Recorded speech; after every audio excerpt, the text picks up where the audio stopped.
Hello everyone, and welcome to Creepy Comfort. I know many of you use these videos to sleep, so before you slip into dreams, let me know where you're listening from in the comments below. If you're enjoying the content, don't forget to like and subscribe. Now get comfortable and relax, and let's begin. It started as a dare, one of those foolish challenges whispered among friends when the sun dips below the horizon and bravery becomes a fragile currency of pride. The house stood at the edge of town, swallowed by time and tangled ivy, its silhouette framed by gnarled trees that seemed to bow under the weight of some invisible burden.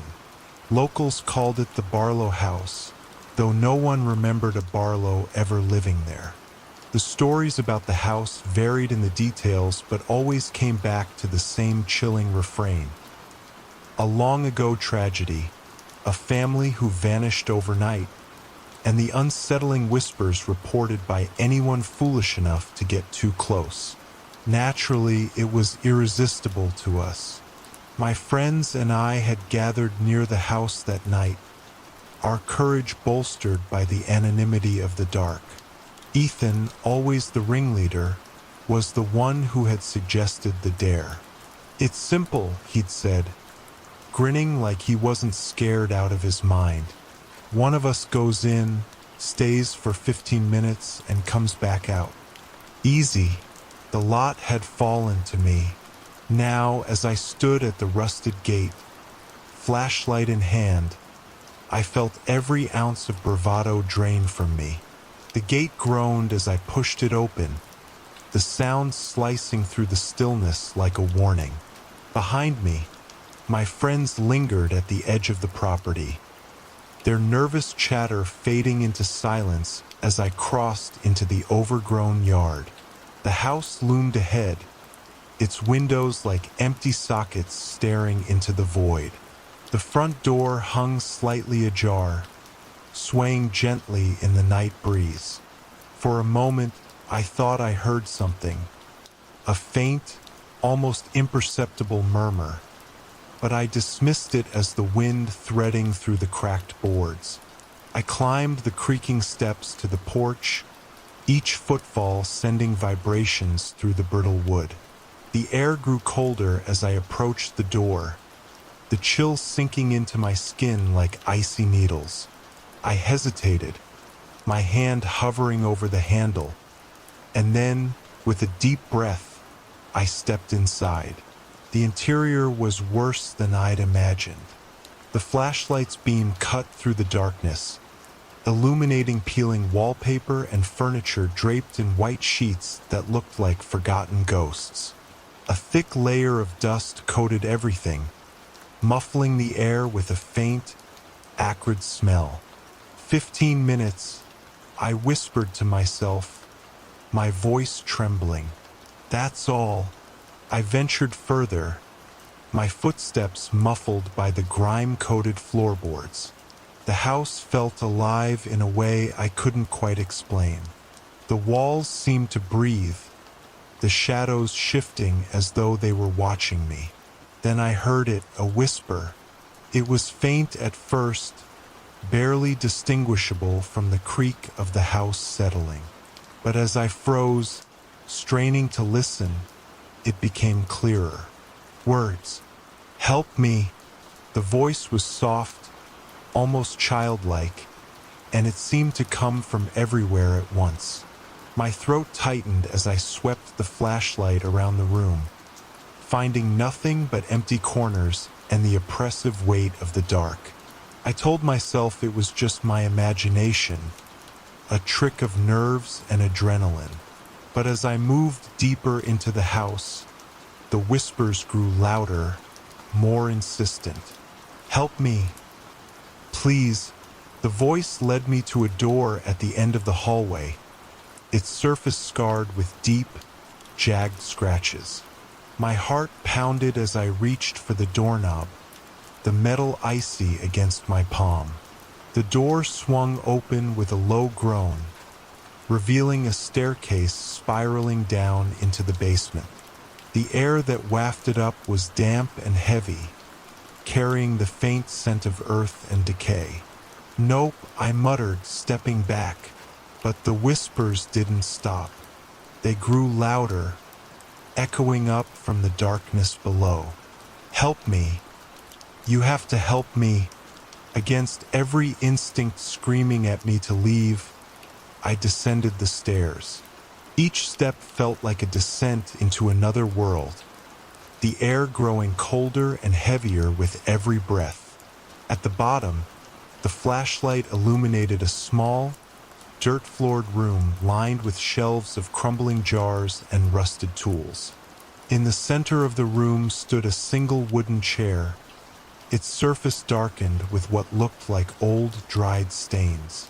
And on the wall behind it, carved into the stone, were words that made my blood run cold.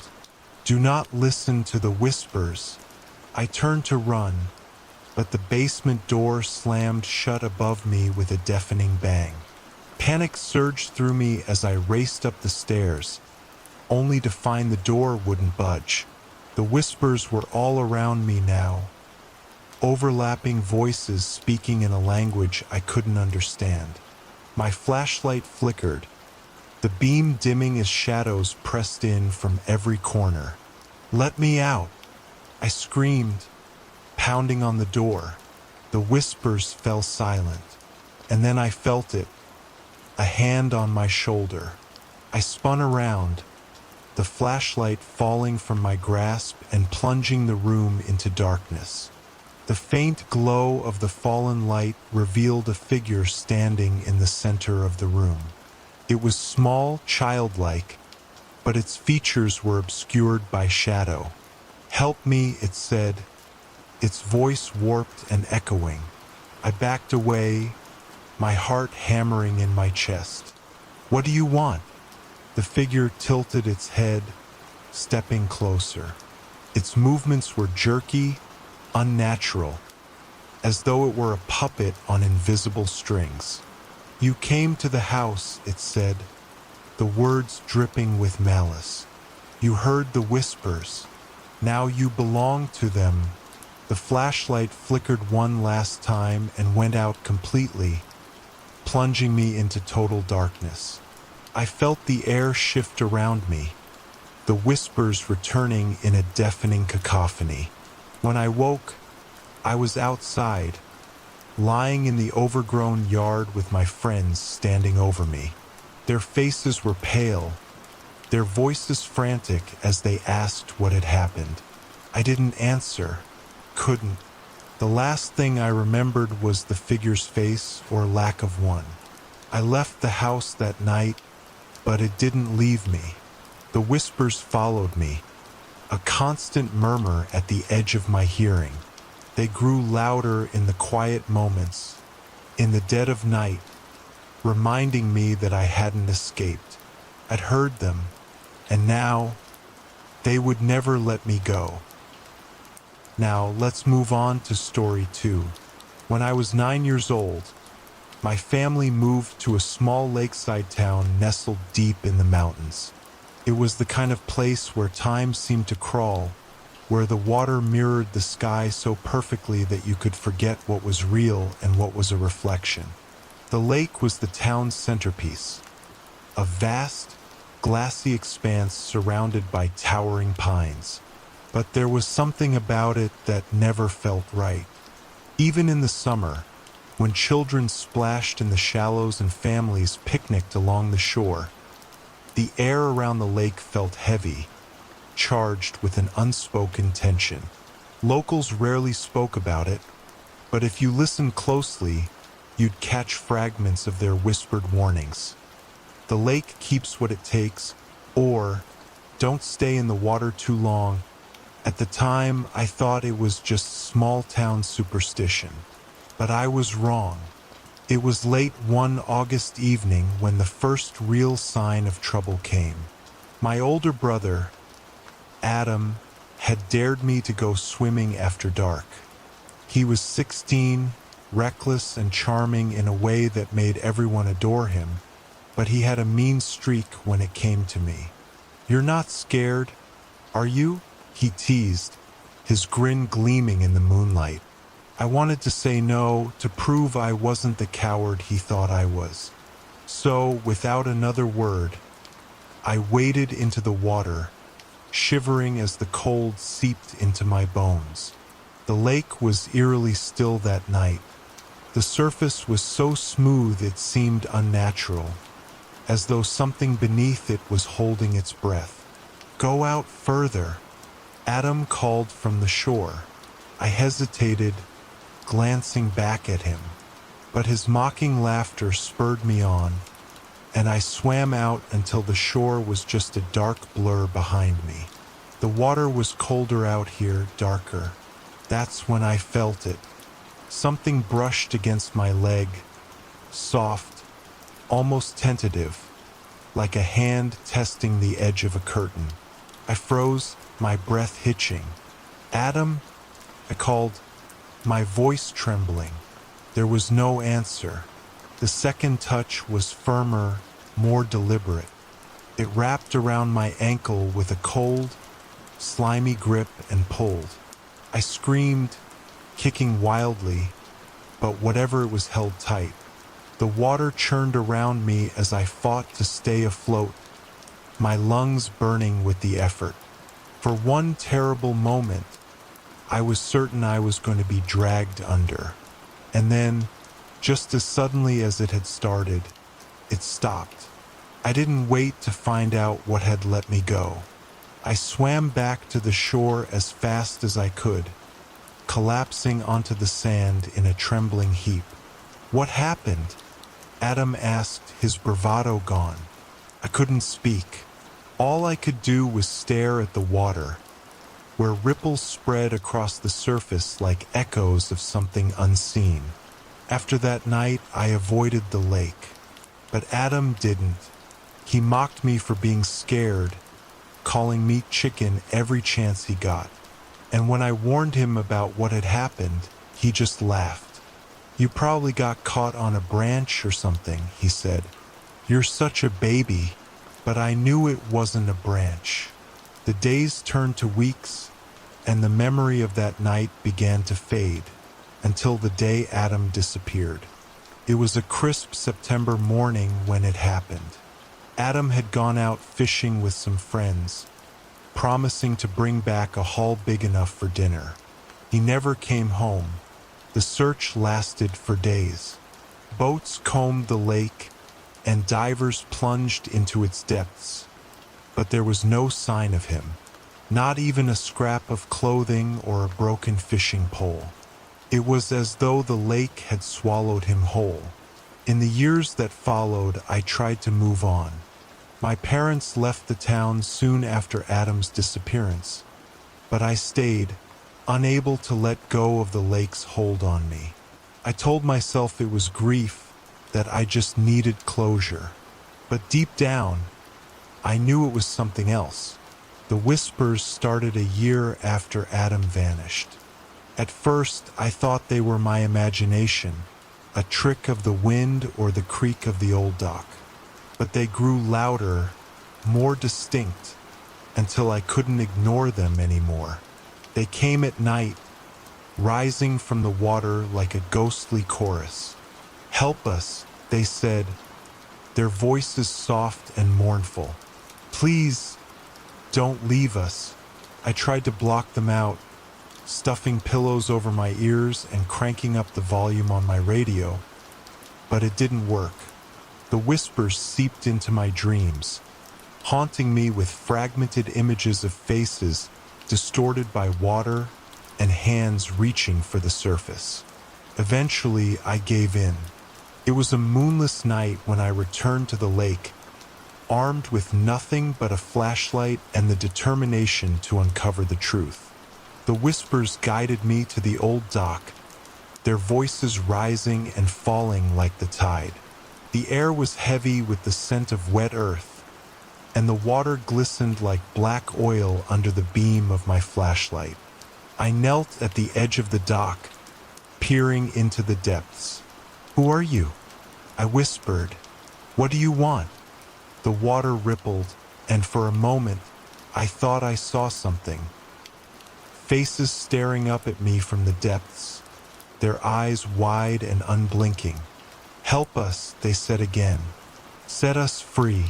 I reached out instinctively, my hand skimming the surface. The water was icy, but it seemed to pull at me, urging me to come closer. I hesitated, fear warring with curiosity. But before I could make a decision, the whispers stopped. And then, from the corner of my eye, I saw it. A figure standing at the shore, half hidden by the trees. "Adam?" I called, my voice shaking. The figure didn't move. I scrambled to my feet, the flashlight trembling in my grip as I approached the shoreline. But when I reached it, the figure was gone, leaving only the faint sound of footsteps retreating into the woods. I don't know what's worse, the whispers that keep calling me back to the lake or the fact that I'm starting to think I might answer them. Because every night, I see Adam standing at the edge of the water, his eyes hollow and his mouth moving soundlessly. And every night I get a little closer to following him in. Now let's move on to story 3. It started with the curtains. They were old, floral-patterned relics from the 1970s, faded and brittle from years of sun exposure. My grandmother had loved them, insisting they added character to the house. After she passed, I didn't have the heart to replace them, even though they did little to block out the light or the unsettling feeling that someone might be watching from the other side. The house itself was a 2-story Victorian relic, perched on a hill overlooking the town. It had belonged to my family for generations, passed down from one reluctant heir to the next, each leaving behind their own set of whispered stories about the strange occurrences within its walls. I hadn't believed any of it, at least not at first. It was a Tuesday night when I first noticed it. I'd been sitting in the living room, half watching an old black and white movie while scrolling through my phone. The house was quiet except for the occasional creak of settling wood and the soft hum of the wind outside. Then, out of the corner of my eye, I saw the curtain move. It wasn't much, just the faintest ripple, as though a breeze had slipped through a crack in the window. But the windows were closed, and the air inside was perfectly still. I froze, my heart thudding in my chest.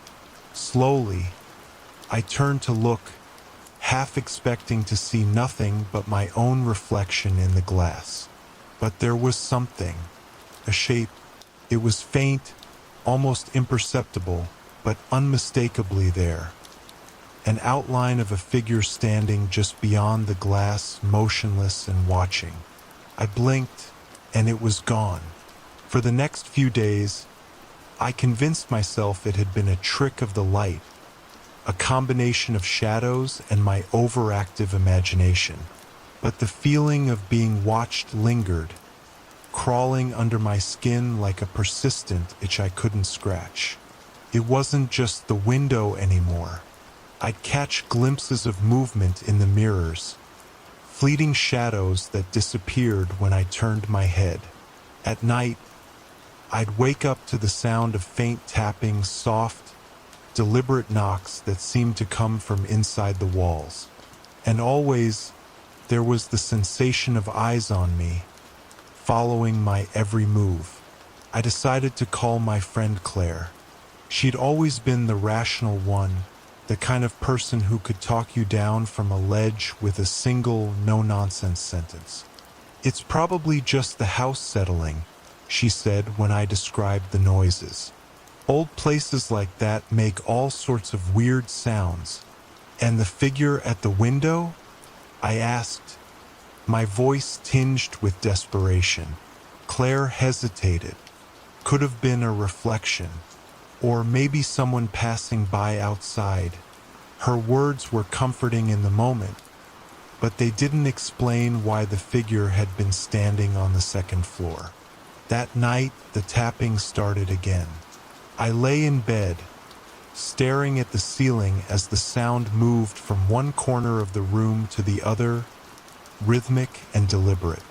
It stopped just as suddenly as it had started, leaving behind a suffocating silence that pressed against my ears.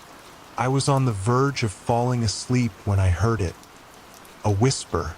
It was faint, barely more than a breath, but it sent a chill down my spine. "Let me in." My eyes snapped open, and I turned toward the window. The curtains were drawn, but I could see the faint outline of something pressed against the glass. Hands, pale and splayed, as though someone were leaning against the window from the outside. I couldn't move.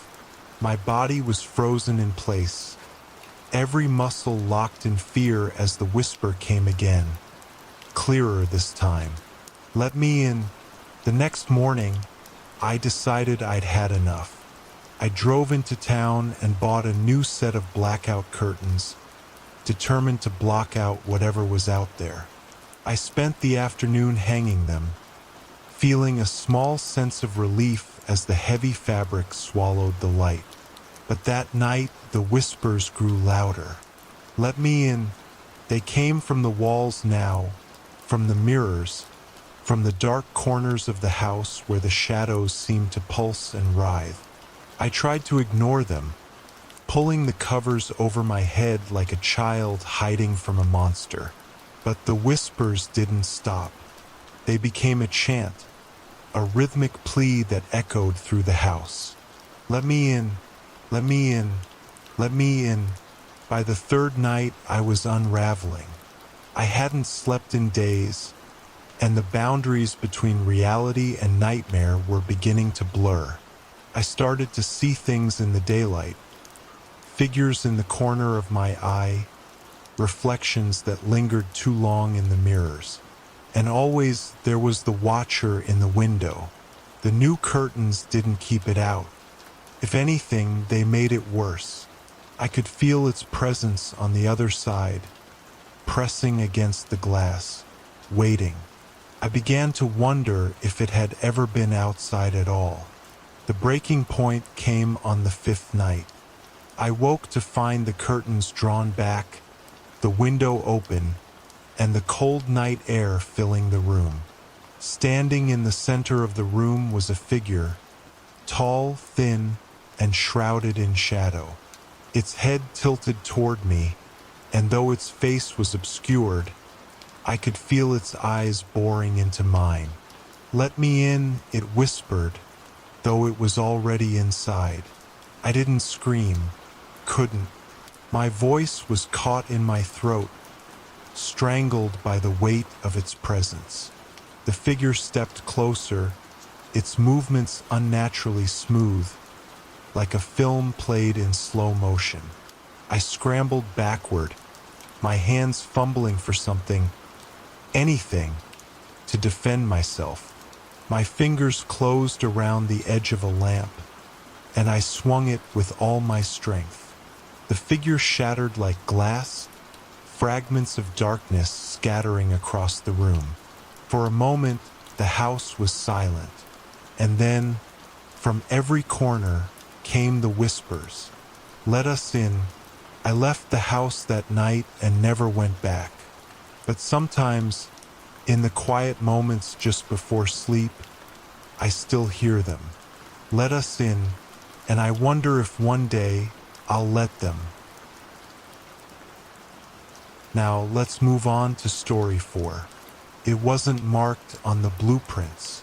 When I first bought the house, a sprawling, ivy-covered estate on the outskirts of the city, I'd pored over every detail of its design. It was an impulse purchase, made during one of those restless weekends when the idea of change felt like the only cure for my stagnating life. The realtor had been eager to close the deal, brushing aside my questions about the property's history with vague reassurances. I didn't press her. At the time, I thought I'd scored a bargain. The house was beautiful, a little too grand for one person, but the perfect canvas for a fresh start. I spent the first few weeks exploring every inch of it, learning its quirks and creaks, mapping out its maze-like corridors in my mind. So when I found the door, I was certain it hadn't been there before. It was tucked away at the end of a narrow hallway on the second floor, a place I'd walked past dozens of times. The door itself was unremarkable, plain wood with no handle, just a small keyhole set into the center. I stared at it for a long time, trying to piece together how I'd missed it. The wallpaper around it was seamless, unbroken, and dusty, as though the door had been there for years. Curiosity won out over caution. I knelt down, peering through the keyhole, but all I could see was darkness. It wasn't until later that I realized I didn't own a key. Over the next few days, the door became an obsession. I searched every drawer, every cupboard, every dusty corner of the house, but the key was nowhere to be found. The door seemed to mock me, its smooth surface hiding whatever lay beyond. At night, I'd dream about it. In those dreams, I was standing in front of the door with the key in my hand. The metal felt cool and heavy, perfectly shaped to fit the lock. But every time I turned it, I'd wake up before I could open the door. And then, the whispers started. At first, I thought I was imagining them. They were faint, like the rustle of leaves on a still day. But as the nights passed, they grew louder, clearer. They came from behind the door. I pressed my ear to the wood, holding my breath as I tried to make sense of the voices. They weren't words exactly, more like fragmented sounds, overlapping and swirling together like a breeze caught in a narrow alley. The whispers grew louder whenever I was near the door, as though they were calling to me. By the third week, I was unraveling. I couldn't sleep, couldn't think about anything else. My once peaceful home felt like a cage, every creak and shadow feeding the growing unease in my chest. Desperation drove me to drastic measures. Armed with a hammer and chisel, I decided to force the door open. The first blow echoed through the hallway, a sharp, hollow sound that seemed to reverberate endlessly. I struck again, harder this time, and the wood splintered beneath the chisel. And then, the whispers stopped. The silence was deafening. I hesitated, my hand trembling as I pried away the last fragment of wood. Behind the door was a gaping void, a darkness so deep it seemed to swallow the light from the hallway. I leaned forward, my breath hitching as I tried to see inside. The air was cold, colder than anything I'd ever felt, and it carried a faint metallic tang, like old blood. Then, from the depths of the darkness, something moved. It was subtle at first, just the faintest ripple, like a shadow shifting against the wall. But as my eyes adjusted, I saw it more clearly. A figure impossibly tall and thin, its limbs contorted at unnatural angles. It didn't move toward me. Instead, it tilted its head, as though studying me from the shadows. I stumbled back, my heart hammering in my chest. The whispers started again, louder this time, filling the hallway with their chaotic murmur. And then the door slammed shut. I don't remember how I got back to my room. The next morning, the door was gone. The hallway was empty, the wallpaper smooth and unbroken, as though the door had never existed. But the whispers didn't stop. They followed me, growing louder with each passing day. At night, I'd hear them beneath my bed, in the walls, in the corners of my mind where no light could reach. And sometimes, in the dead of night, I'd wake to find the key in my hand. Now, let's move on to story 5. It was supposed to be a quiet weekend getaway. I'd seen the town before, a faded spot on an old map tucked into the back of a road atlas I found at a second-hand bookstore. The town had a strange appeal, a place so remote that it wasn't even listed on most modern maps. I thought it would be perfect for a solo retreat, a place where I could escape the noise of my daily life and reconnect with myself. I didn't know then that I was about to step into something far beyond my understanding. I arrived just as the sun was beginning to set. The sky was painted with hues of orange and pink, casting long, eerie shadows over the town. The streets were empty. No cars, no people, just the soft hum of wind through the trees. First, I thought nothing of it.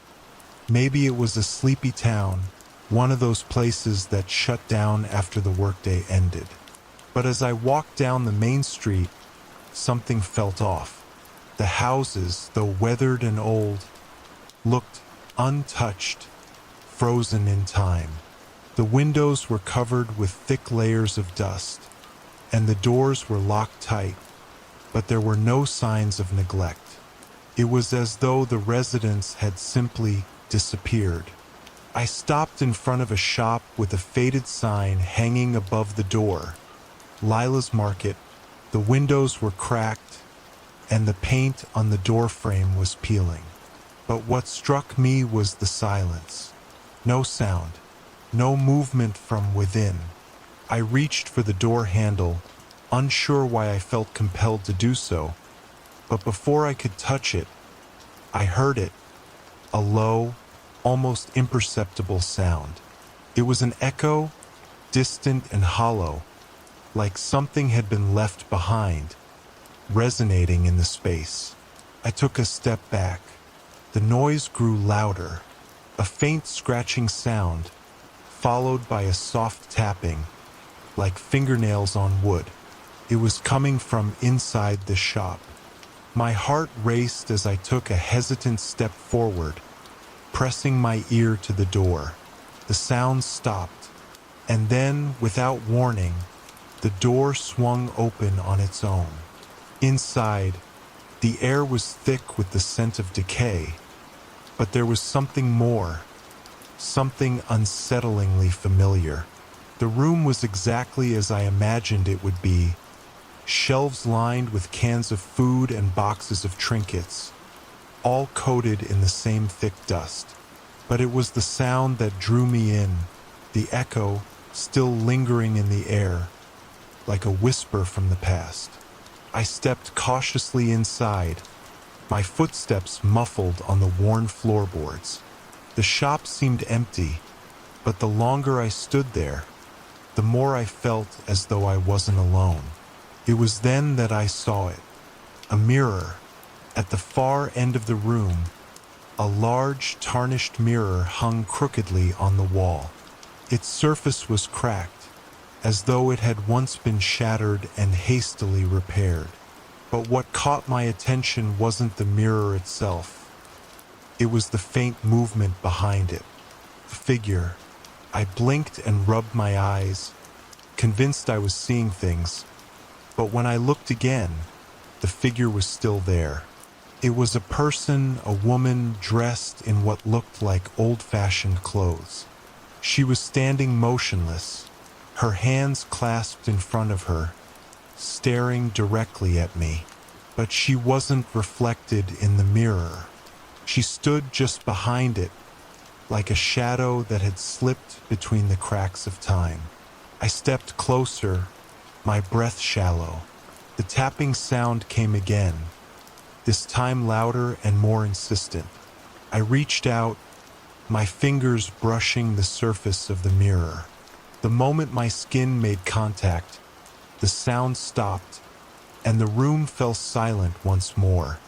and then I heard it, a voice, soft and distant, echoing in the room. "Leave before it's too late." I jerked my hand back, the voice lingering in my mind like a warning.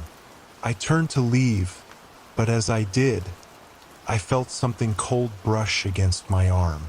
It was a hand, a cold, clammy hand that gripped my wrist. I spun around, but there was no one there. The shop was empty again, the shelves bare. The echo of the voice had faded, but the grip on my wrist remained, a presence I couldn't shake. I bolted for the door, but as I passed the window, I saw them, figures, shapes, standing in the street outside, watching me. Their eyes were empty, their faces pale and frozen in time, like statues. And in the distance, I heard the echo again, this time louder, reverberating off the walls of the abandoned buildings. It was a hollow sound, a call that beckoned me into the past, pulling me toward a fate I didn't understand. I never went back. When I returned to the town the next day, it was gone. Nothing but an empty stretch of land, the road leading to nowhere.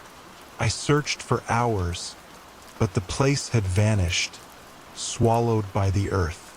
I can still hear the echoes in my dreams, that hollow sound of time unraveling, the tapping, the whispers, the warning. Now let's move on to story 6. The sea was always restless at night. When the sun dipped below the horizon and darkness swallowed the waves, the lighthouse became the sole beacon of hope for sailors navigating the treacherous waters. The lantern at the top of the tower burned steadily, a sentinel against the void. I had been the keeper of this lighthouse for 10 years. Solitude suited me, or so I told myself. The isolation of the job was both a blessing and a curse, a chance to escape the chaos of the world, but also a slow descent into my own thoughts. The lighthouse stood on a jagged cliff, its stone walls weathered by decades of wind and salt. Below, the ocean churned violently, its roar echoing up the rocky face. Nights were long and quiet, broken only by the rhythmic crash of waves and the mournful cry of distant gulls. But tonight was different. It started with the fog. Thick and impenetrable, it rolled in faster than I'd ever seen before, swallowing the shoreline and blanketing the cliff in a suffocating gray. The beam of the lighthouse barely pierced the gloom, its light reduced to a dim, flickering glow. I leaned out of the observation deck, straining to see beyond the veil. Something about the fog felt wrong, as if it were alive, shifting and twisting with a purpose I couldn't understand. Then I saw it, a light. At first, I thought it was another ship, its lantern cutting through the mist. But as I watched, the light didn't move like a ship's would.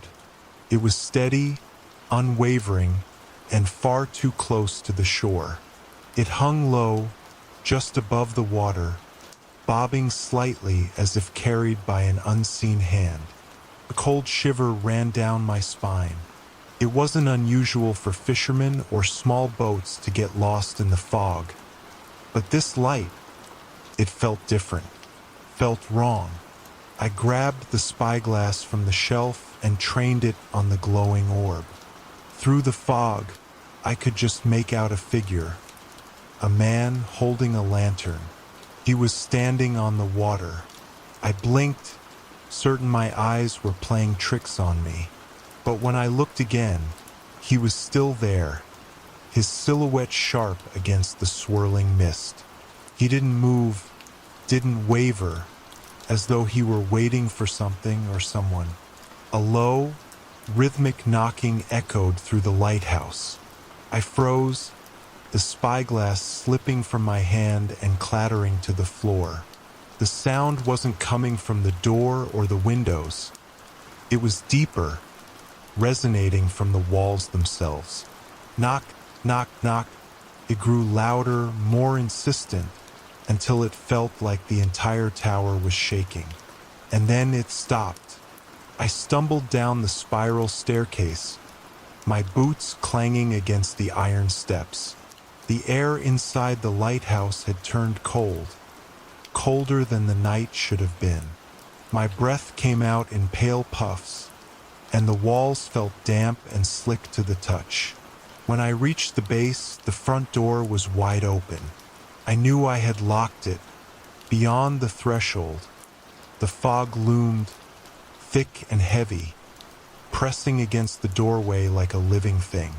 And in the distance, the lantern light still burned, closer now, its glow cutting through the haze. A voice called out, faint and distant, carried on the wind. It was a man's voice, low and gravelly, speaking words I couldn't understand. I stepped outside, the chill biting through my coat. The lantern light flickered, drawing me toward the edge of the cliff. Each step felt heavier than the last, as if the earth itself was trying to hold me back. When I reached the edge, I saw him clearly for the first time. The lantern keeper. He stood on the jagged rocks below, his lantern held high, casting an eerie glow over the waves. His face was obscured by shadow, but his presence was undeniable. An ancient, spectral figure who didn't belong in this world. He looked up at me, and for a moment, time seemed to stop. The voice came again, louder this time, and I understood the words. The light is not yours to keep. Before I could react, the lantern in the tower's beam faltered, its light dimming and flickering wildly. The fog closed in, suffocating and relentless, until I could barely see my own hands. The knocking returned, more violent than before, shaking the ground beneath my feet. And then, as suddenly as it had come, the fog lifted. The lantern keeper was gone. The light in the tower burned steadily once more, its beam cutting through the night. But the chill remained, and the sense of unease lingered like a shadow. I haven't seen the figure since, but some nights, when the fog rolls in and the waves grow restless, I hear the knocking again, and I wonder, is he still out there, waiting to reclaim the light that was never truly mine? Now, let's move on to story 7. The first time I noticed it, I thought I was imagining things. We had just moved into the old Victorian house at the edge of town. A sprawling, creaky thing with peeling wallpaper and a history no one wanted to talk about. It was the kind of house that seemed to breathe, its walls shifting and groaning with age. Still, it was home. My husband, Mark, was thrilled with the space.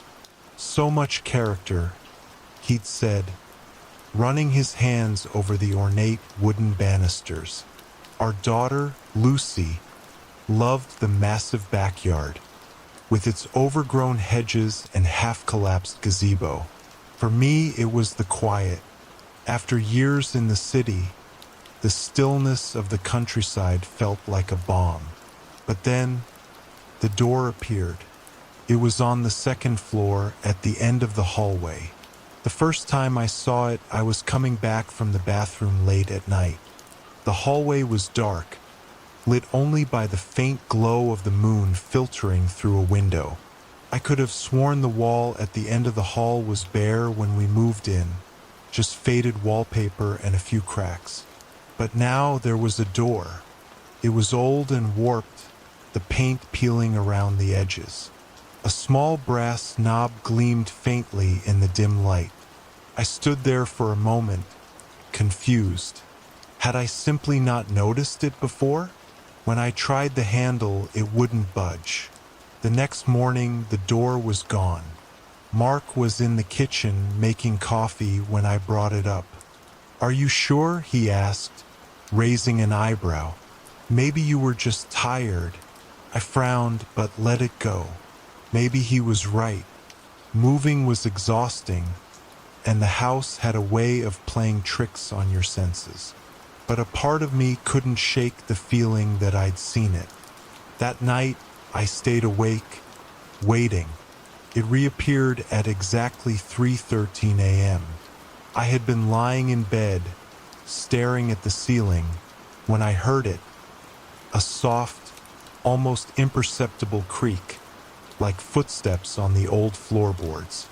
I slipped out of bed, careful not to wake Mark, and tiptoed into the hallway.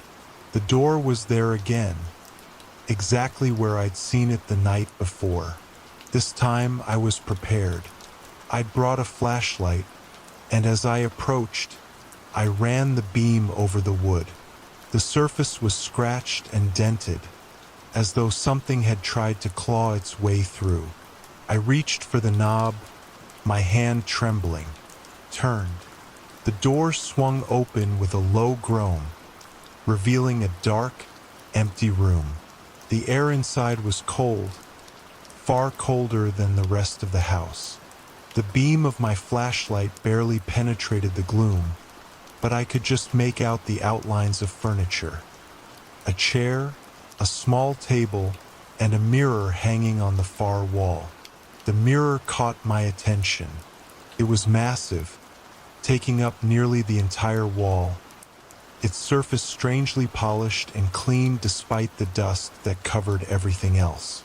As I stepped inside, the door slammed shut behind me. I spun around, my heart hammering in my chest. The door was gone. Panic set in as I pounded on the wall where it had been, shouting for Mark. But the walls absorbed the sound, muting it into silence. The only noise was the faint ticking of a clock, though I couldn't see where it was coming from.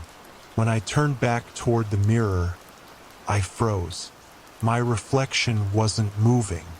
It stood there, staring back at me, its head tilted at an unnatural angle. Slowly, it raised a hand, pressing it against the glass. I didn't move. The hand began to push through the mirror, the surface rippling like water. I backed away, tripping over the chair and landing hard on the floor. My flashlight rolled out of my hand, its beam casting wild shadows across the room. The figure stepped out of the mirror. It wasn't me. Not exactly. It looked like me, but its features were wrong. Its eyes were too dark, its smile too wide, and its movements too jerky, like a puppet on invisible strings. "I've been waiting," it said, its voice a distorted echo of my own. Before I could scream, it lunged at me. I woke up on the floor of the hallway, the morning sun streaming through the windows. The door was gone, and Mark was shaking me awake, his face pale with worry. "What happened?" he asked. I didn't know how to answer. The room hasn't appeared since that night, but I can still feel it, waiting, watching. And sometimes when I look in the mirror, I'm not sure the person staring back is really me. Now let's move on to story 8. The forest behind our house had always been my sanctuary. When we first moved in, I was struck by its quiet beauty. Tall trees that swayed gently in the wind, soft moss carpeting the ground, and streams that sang their way through the underbrush. It was wild but comforting, like a protective barrier between me and the rest of the world. Mark called it my escape, and maybe he was right. Whenever life felt overwhelming, I'd slip on my boots and wander the woods until I felt steady again. I thought I knew every inch of that forest, but I was wrong. It started with a sound, a faint, rhythmic tapping like footsteps, though I was alone. I had been walking my usual route, following the stream that wound its way toward the hills. The air was crisp, carrying the earthy scent of damp leaves, and the only noises were the birds and the gurgle of water. At first, I thought the tapping was a woodpecker, but when I stopped, it stopped too. I turned in a slow circle, scanning the trees. Hello! Silence. And then I saw it. A narrow path I'd never noticed before, snaking its way into the deeper part of the forest. The path was odd. The trees on either side seemed to bend toward it, their branches arching overhead like a tunnel. The ground was bare, devoid of the leaves and twigs that covered the rest of the forest floor, as though it had been swept clean. I hesitated, a strange unease settling over me. The path didn't look like it had been made by animals, and it certainly hadn't been there the last time I walked this way. But curiosity won out. I stepped onto the path. The air grew colder as I walked, the sunlight fading into a dim, gray light. The tapping noise started again, louder this time, echoing through the trees. It seemed to be coming from somewhere up ahead, drawing me deeper and deeper into the forest. After a few minutes, the path widened into a small clearing.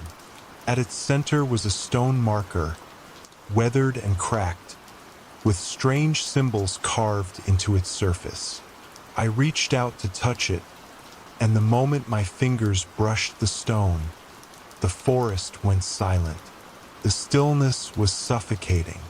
No birds, no wind, not even the tapping sound. I glanced around, suddenly aware of how far I'd come. The trees seemed closer now, their trunks dark and gnarled, their branches clawing at the sky. When I turned back toward the path, it was gone. Panic set in as I stumbled through the clearing, searching for any sign of the trail. But the more I looked, the more the forest seemed to change.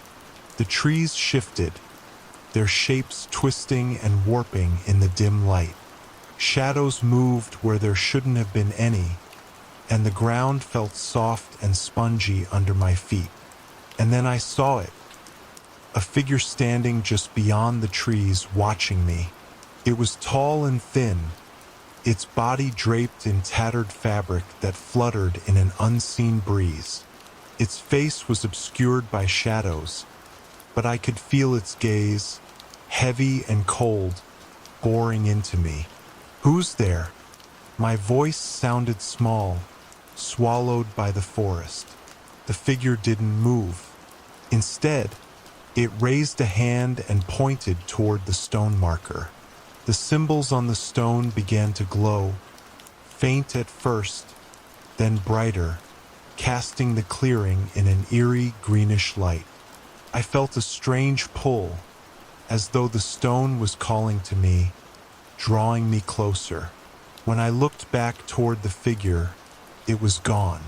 Against my better judgment, I approached the marker again. This time, the symbols seemed to shift and writhe, forming shapes I almost recognized, names, faces, moments I tried to forget. A sudden wave of nausea hit me as memories flooded my mind. Arguments with Mark, mistakes I'd buried, and fears I'd never voiced. The marker wasn't just showing me the past, it was judging me. A voice whispered in my ear, low and raspy, its words unintelligible but filled with malice. I spun around, but there was no one there. The clearing began to darken, the light from the stone fading until I was surrounded by shadows. And then the tapping started again, louder, faster, closer. I ran. I didn't know where I was going, but I couldn't stay in that clearing. The forest closed in around me, the trees seeming to shift and twist as I stumbled through the underbrush. The tapping followed me, relentless, echoing in my ears. Just when I thought I couldn't run anymore, I burst into the sunlight. I was back at the edge of the forest, the house visible in the distance. But something was wrong. The house looked older, its paint peeling and its windows cracked. The garden was overgrown, the grass waist-high. And when I stepped inside, the air was thick with dust, as though no one had lived there for years. Mark and Lucy were gone.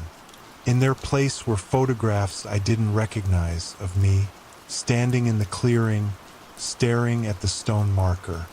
The tapping hasn't stopped. It follows me everywhere now, a constant reminder of the path I never should have taken.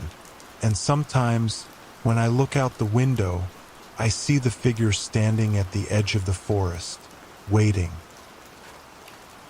Now, let's move on to story 9. When I bought the house, it felt like a fresh start. It was a charming 2-story Victorian at the edge of town, complete with creaky wooden floors, tall windows, and a wraparound porch. Sure, it needed a little work, but that was part of the appeal. For weeks, I threw myself into fixing it up, painting the walls, refinishing the floors, and unpacking boxes until the house finally felt like home. But then I found the room, or maybe it found me. It started with the door. I was cleaning out the second-floor hallway closet when I noticed it. A small, wooden door at the back of the closet, almost hidden behind a stack of old boxes. The odd thing was, I didn't remember seeing it before. At first, I thought it might be a crawl space, the kind old houses sometimes had for extra storage. But when I opened the door, I found something far stranger. The room was small, barely large enough to fit a bed, with faded wallpaper and a single window that looked out onto the backyard. There was no furniture, no sign that anyone had ever used it. But what struck me most was the feeling.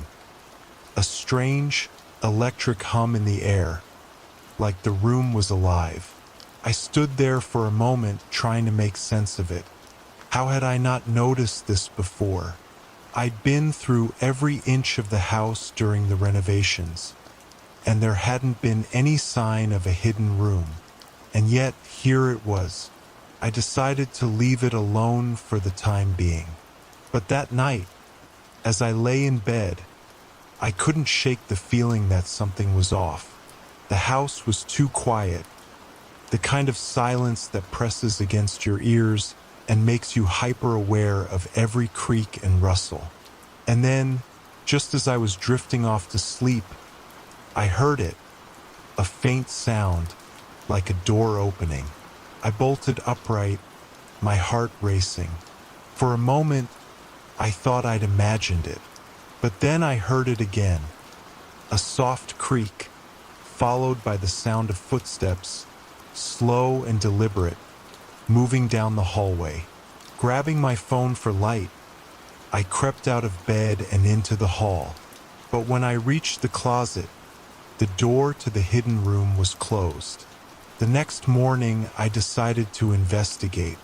The room was exactly as I'd left it, empty, quiet, unremarkable. But as I stood there, I noticed something strange. The window didn't show the backyard anymore.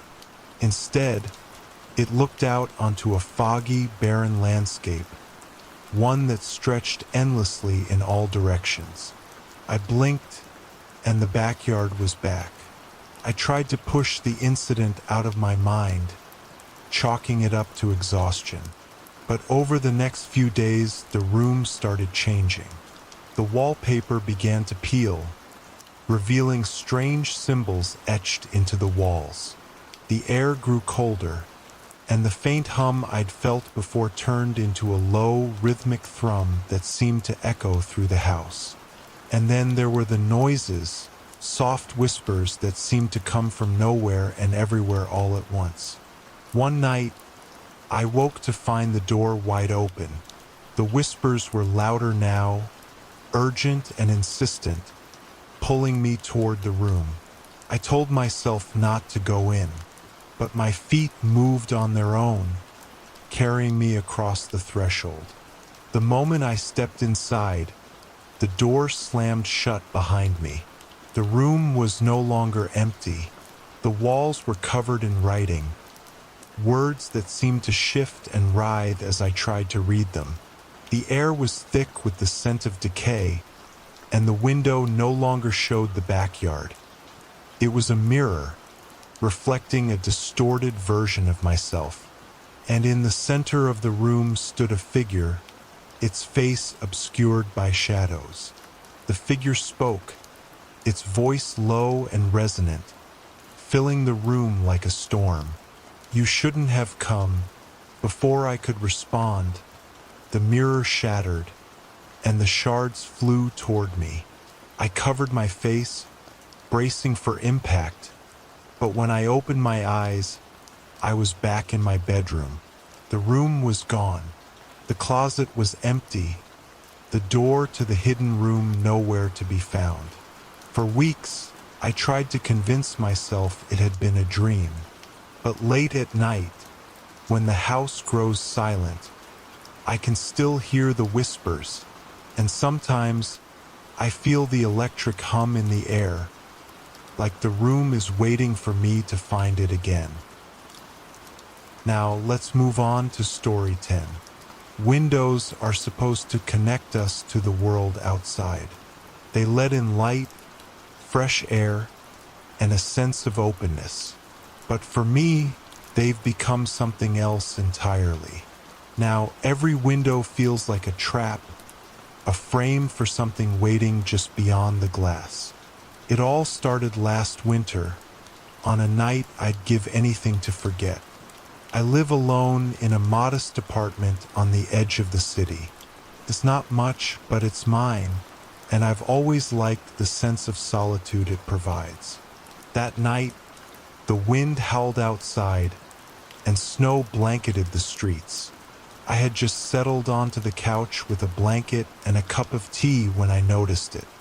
A figure, standing perfectly still outside my living room window.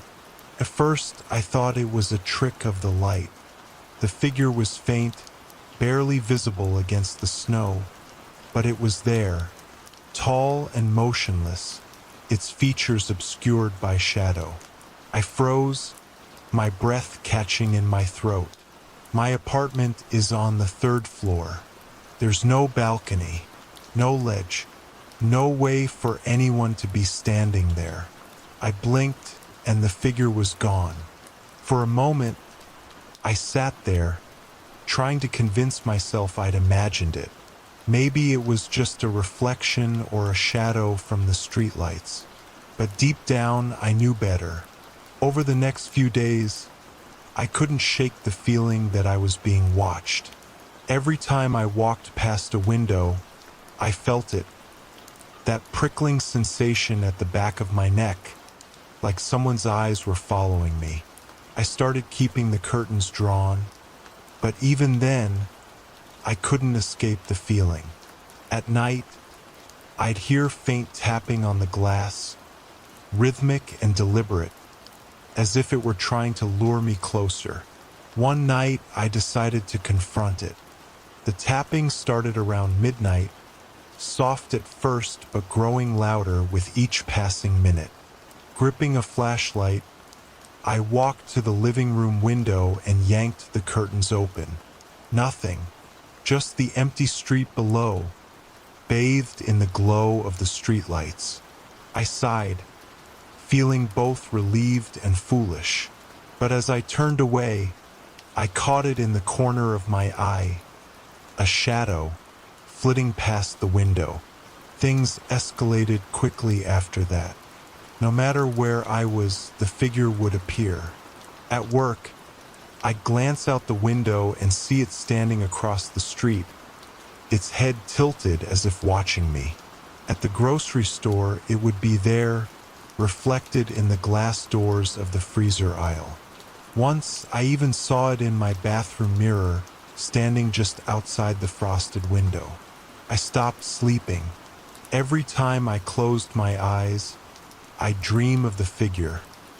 Closer now, its features still hidden but its presence overwhelming. And always, I'd wake to find the tapping on the glass, louder and more insistent than before. Desperate for answers, I decided to search the building's history. What I found only deepened the mystery. The land where the apartment stood had once been the site of an old hospital, one that burned down decades ago under mysterious circumstances. Dozens of patients died in the fire, their bodies never recovered. One account mentioned a patient who had a peculiar obsession with windows, claiming they were portals to the soul. That night, the tapping didn't stop. It followed me from room to room, growing louder and more frantic, as if the figure was trying to break through. Finally, I couldn't take it anymore. I threw open the living room window and screamed into the night. "What do you want from me?" For a moment, there was only silence.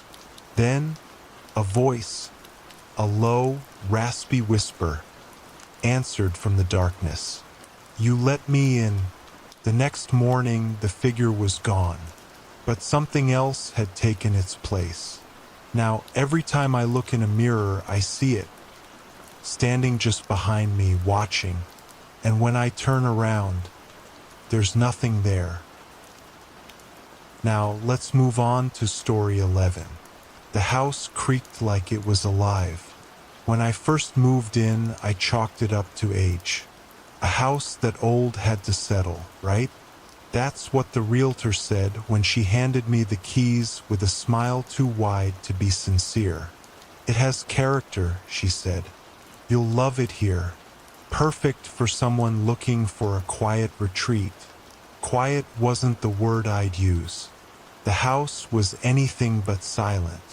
Every night, as the sun dipped below the horizon, the walls groaned as though they were adjusting to the weight of darkness. The floorboards popped and shifted, even when I stood perfectly still. And then there were the whispers. It started on my second night. I was lying in bed, staring at the cracked ceiling, when I heard it. A faint murmur, too low to make out any words. At first, I thought it was the wind slipping through the gaps in the old windows, but the sound was too deliberate, too rhythmic. I got up, turning on every light as I searched the house. Nothing. The next few days passed uneventfully. I spent most of my time unpacking, trying to make the house feel like home. But the unease lingered, growing heavier with each passing night. The whispers became more frequent, always starting just as I was about to drift off to sleep. They seemed to come from beneath the floorboards. Curiosity got the better of me. Armed with a flashlight, I pried up one of the loose floorboards in the living room. Beneath it was a narrow crawl space no more than 2 feet deep. I shone the light into the void, half expecting to see rats or cobwebs. But what I found was far worse. Scratched into the wooden beams were words, dozens of them, etched with such force that the wood had splintered around the edges. "Help me. Don't listen. It's watching." I shoved the floorboard back into place and tried to convince myself it was a prank. Maybe the previous owner had an overactive imagination. But the whispers didn't stop. If anything, they grew louder, more insistent. One night, I woke to the sound of footsteps. They were soft, deliberate, pacing back and forth just below my bed. Heart pounding, I grabbed my phone and turned on the flashlight, pointing it at the floor. The footsteps stopped. But before I could catch my breath, The floorboards began to bulge upward, as though something was trying to push through. I didn't sleep after that. The next morning, I called the realtor demanding answers. She stammered, evasive, before finally admitting that the house had a history. It had belonged to a reclusive man who disappeared without a trace nearly 50 years ago. They never found him, she said. Some people think he never left. That night, I decided to leave. I packed a bag and booked a hotel, but as I reached the front door, the whispers turned into a cacophony. Voices layered over one another, screaming, pleading, warning. And then they stopped. In the deafening silence that followed, I heard a single voice, low and guttural, from directly beneath me. "Stay." I froze, unable to move. The floorboards began to shift again, and this time they split open, revealing a gaping hole. From the darkness below, a hand emerged, thin, pale, and impossibly long. It clawed at the edge of the floor, dragging itself upward as I stumbled backward, too terrified to scream. I don't remember how I made it out of the house. All I know is that when I looked back, the front door was wide open, and the whispers had followed me into the night. The house was demolished a month later, but sometimes, when I'm alone in my apartment, I hear it. The faint creak of floorboards and a whisper that sounds like home calling me back. Now, let's move on to story 12. The advertisement had been vague. Caretaker needed for an isolated property. Light duties. Must enjoy solitude. I'd been between jobs for months, and the pay was surprisingly generous. It sounded perfect. Just me, a massive estate, and time to figure out my next move.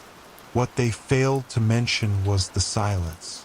The estate sat miles from the nearest town, surrounded by thick woods that muffled every sound.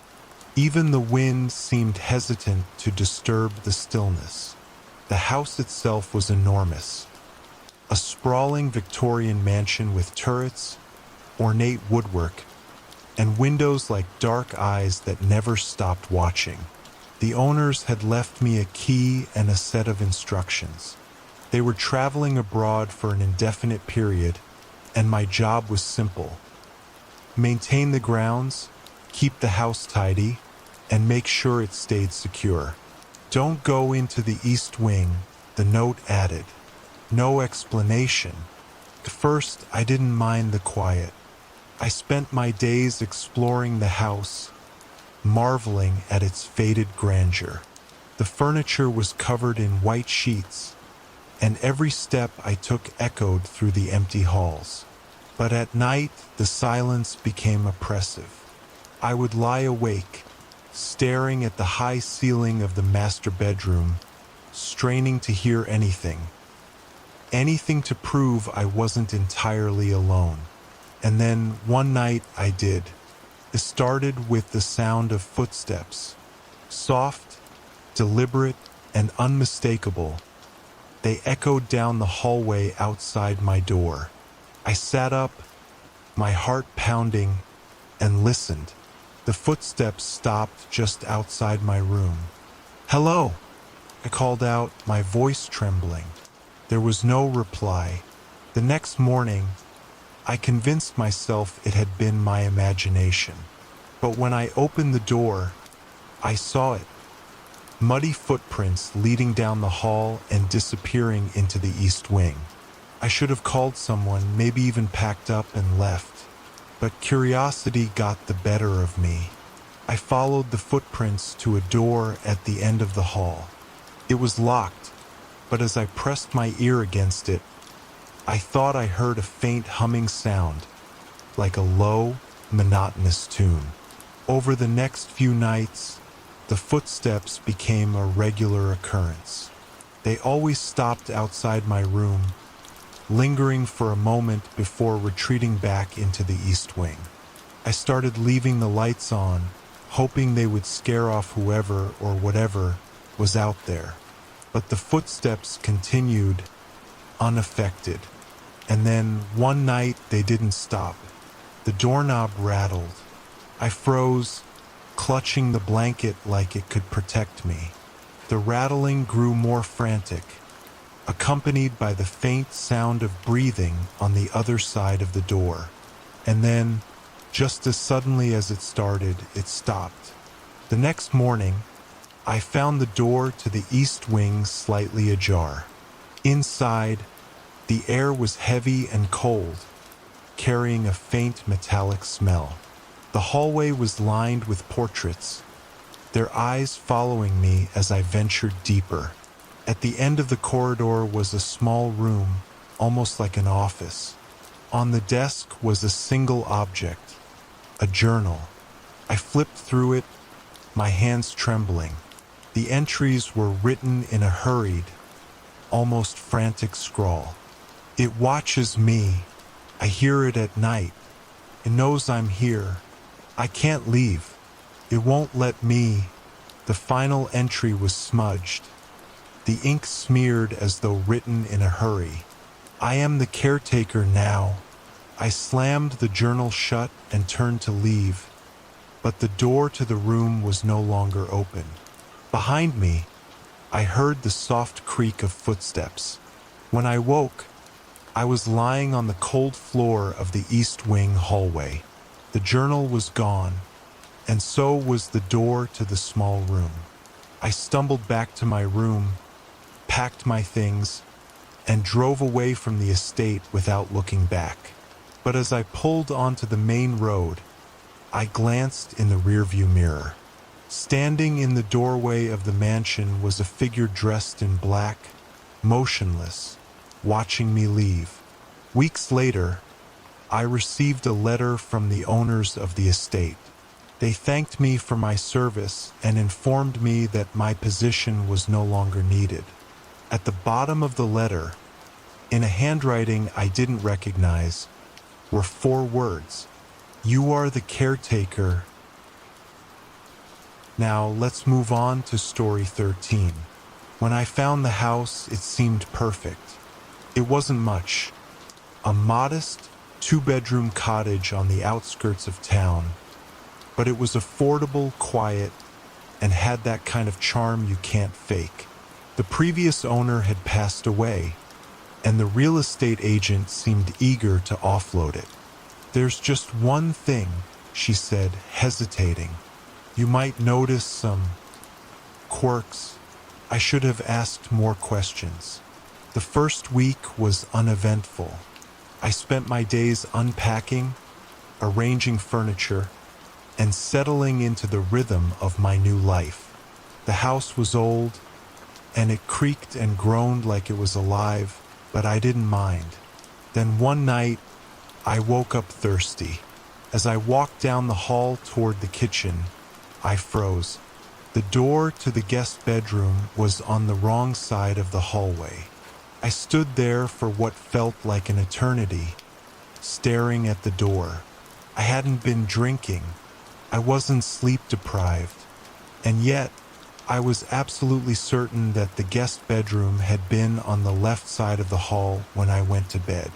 Now it was on the right. I opened the door slowly, half expecting to find nothing but a blank wall. But the room was there, bed, dresser, and all, just as I had left it. I closed the door and went back to bed, convincing myself it was a trick of the mind. It wasn't. Over the next few days, it happened again. Sometimes it was the guest bedroom. Other times it was the bathroom or the small storage closet at the end of the hall. The rooms didn't just move, they rearranged themselves completely. One morning, I opened the door to what should have been the bathroom, only to find the guest bedroom instead. I would have laughed if it weren't so unnerving. The house seemed to enjoy the game. I would go to bed with everything in its proper place, only to wake up and find the layout completely different.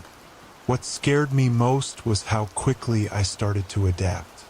By the second week, I had stopped questioning it. Instead, I would simply wander the house, opening doors until I found what I needed. But then, one night, the house took things too far. I had just finished dinner and was washing the dishes when I heard it. A faint creak coming from the living room. I dried my hands and walked over, expecting to find a drafty window or a settling floorboard. But the living room was gone. In its place was a narrow hallway that I had never seen before. The hallway stretched on endlessly, dimly lit by flickering sconces that hadn't been there earlier. The air was heavy and cold, carrying a faint smell of mildew. "Hello!" I called out, my voice echoing unnaturally. No response. I should have turned back, but something compelled me to keep walking. At the end of the hallway was a door. It was different from the others in the house. Heavier, older, and carved with strange symbols that seemed to writhe in the dim light. As I reached for the doorknob, a voice whispered in my ear, "Don't." I spun around, but there was no one there. I stood frozen, my hand inches from the doorknob. The whisper came again, softer this time, almost pleading. "Don't open it." I hesitated, my instincts screaming at me to listen. But curiosity won out. The door creaked open, revealing a room that defied logic. It was massive, far larger than the house itself should have allowed. The walls were covered in black, pulsating veins, and the air buzzed with a low, droning hum. In the center of the room stood a figure. It was humanoid but wrong, its limbs too long and its head tilted at an unnatural angle. It turned to face me, its eyes glowing faintly in the darkness. "You shouldn't have come here," it said in a voice that wasn't a voice. I stumbled back, slamming the door shut and sprinting down the hallway. The walls seemed to close in around me, the sconces flickering wildly. When I finally reached the kitchen, the house was back to normal. But the door to the mysterious hallway was gone. For days, I avoided the guest bedroom, the bathroom, and any room that had moved before. I slept on the couch, afraid that if I went to bed, I might wake up somewhere else entirely. But the house wasn't done with me. One night, as I sat in the living room trying to distract myself with a book, the door to the guest bedroom creaked open. I froze, my heart pounding in my chest. From the darkness, the same faint whisper echoed, "You shouldn't have come here." Now, let's move on to story 14. When I first saw the house, it felt like a steal. A Victorian-era beauty with sprawling woodwork, stained glass windows, and doors unlike any I'd ever seen. The doors were thick, intricately carved with twisting vines and roses, and each had a brass keyhole that looked like an ornate piece of jewelry.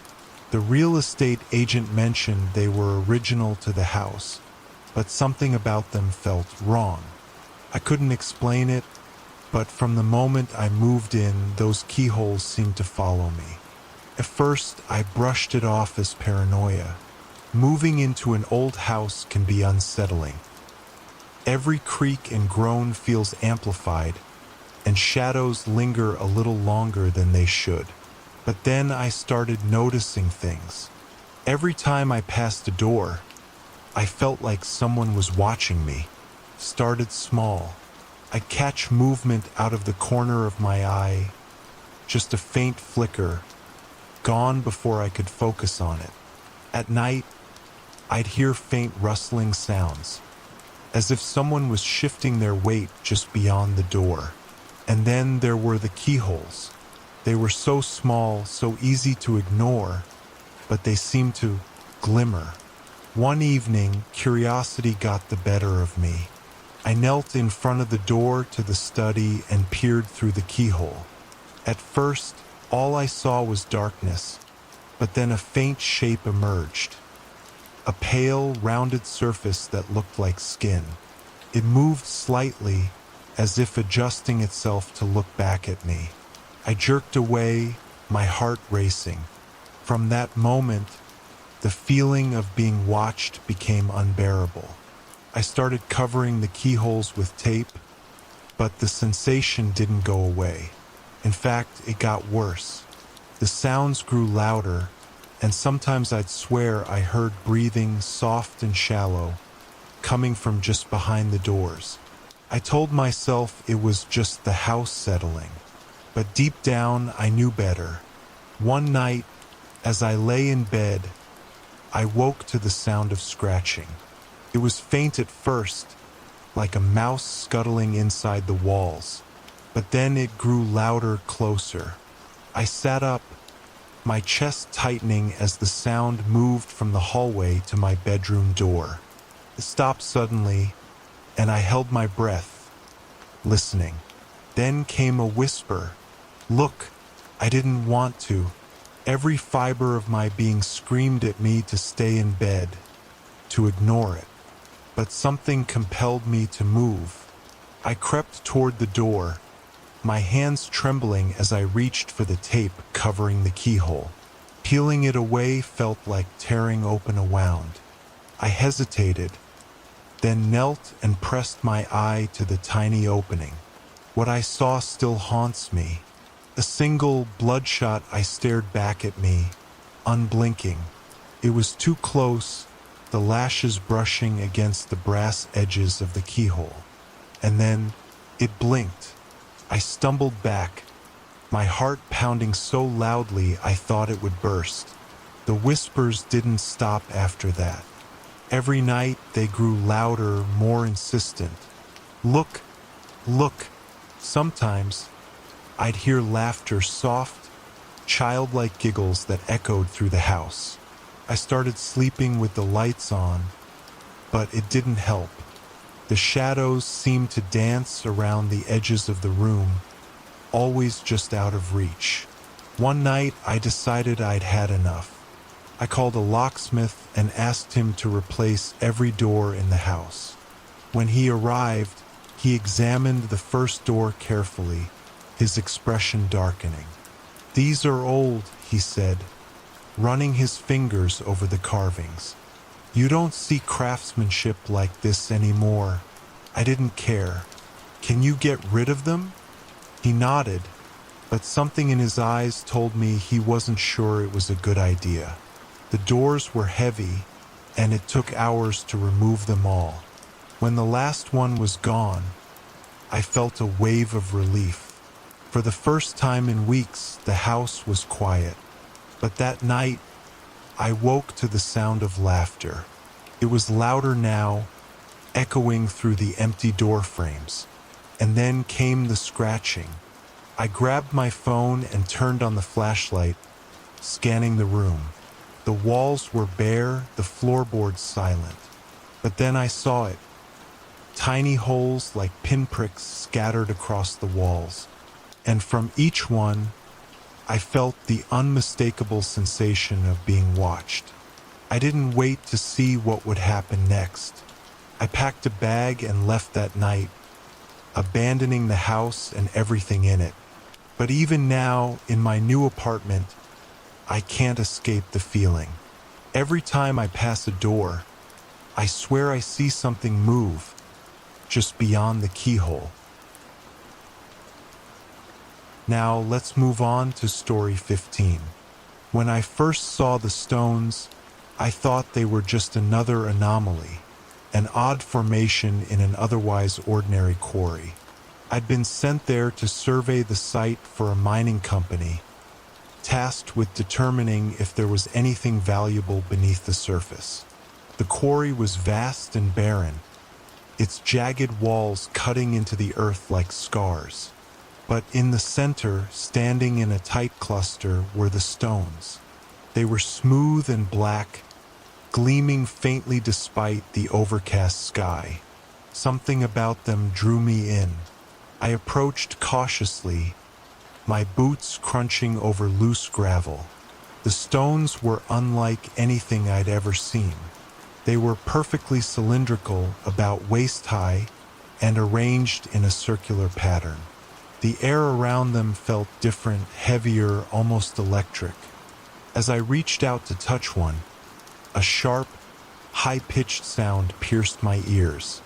It wasn't loud, but it was enough to make me pull back. That night, as I set up camp near the quarry, I couldn't stop thinking about the stones.